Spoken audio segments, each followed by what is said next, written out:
When she passed away on September 8, 2022, Queen Elizabeth II had a sizable net worth. Questions about how the royal family makes their money have circled for years. They're often spurred on by moments like when Prince Harry and Meghan Markle announced their official exit as senior members of the firm. The Queen's financial difficulties and the fact that it had been over 18 years since her last pay hike.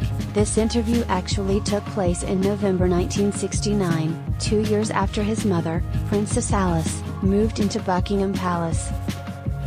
In the real-life program, host Lawrence Spivak cited a London news report and said to Philip, it goes on to detail the very high cost that the royal family must sustain on an allowance of $1,100,000 a year.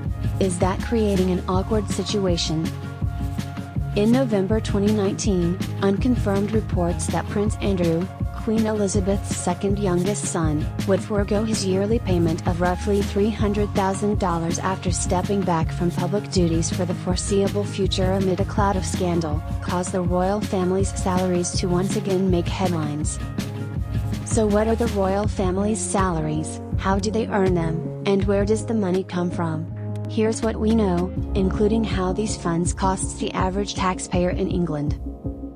As with most things royals related, the answer is complicated.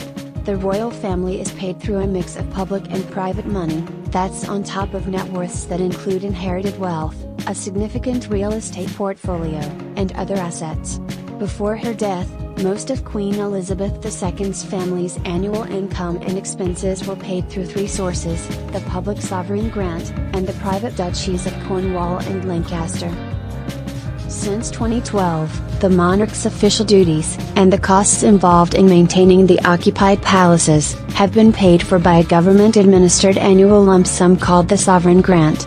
According to the British monarchy's official site, funding for the Sovereign Grant comes from a percentage of the profits of the Crown Estate revenue.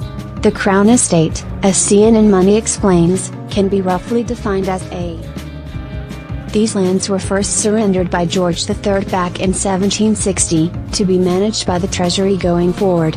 The Crown Estate technically belongs to the reigning monarch, but as their site clarifies, it is not the private property of the monarch, it cannot be sold by the monarch, nor do revenues from it belong to the monarch. It's presently overseen by an independent organization's board. In 2018, the Privy Purse received nearly £20 million, about $26 million in income from the Duchy of Lancaster.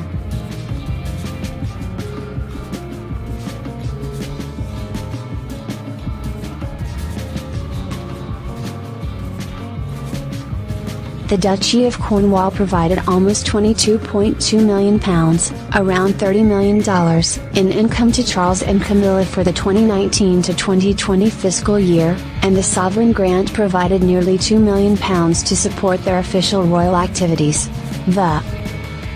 The majority of His Royal Highness's private revenue from the Duchy of Cornwall is used to pay for employees and official and charitable work, including the official offices of the Duke and Duchess of Cambridge and the Duke and Duchess of Sussex activity, their yearly report says. Charles and Camilla participated in 638 social engagements across 14 nations throughout the 2018 to 2019 fiscal year. They undertook 580 engagements in the UK and overseas from 2019 to 2020. In 2019, Forbes had assessed the Queen's net worth as equal to at least $500 million.